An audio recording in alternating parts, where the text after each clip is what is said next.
संसाराचं तर पूर्ण वाटोळं करून टाकलंय तिने. असली अवदसा गळ्यात पडली. सकाळ संध्याकाळ नसतं तिला झोपायला सुचतं आणि घरात सगळं पसारा पडलेला असतो. मला सगळं आवरायला लावतो. जाऊ दे, तू नको नको घाबरू. तू पण तिला चांगला धडा शिकव. आता मी तेच करणार, मालकी नाही तेच करणार. एवढ्या कष्टाने घर बांधलंय. मग काय त्यांना त्याची किंमतच नाही. अगं काय करणार. पेचा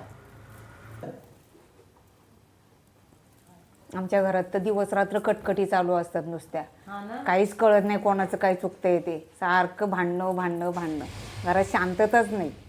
आता काय जसं आलंय ते नशिबाला भोगायचं. आता काय करणार. चल मी निघते आता. चहा पिऊन झाला. राकेश यायची वेळ झाली. हो चालेल. उद्या ये लवकर. याच वेळेला येते परत. निघते आता मी. उद्या ये. उशीर नको करू. परत ह्याच वेळेला येते मी परत उद्या. ठीक आहे.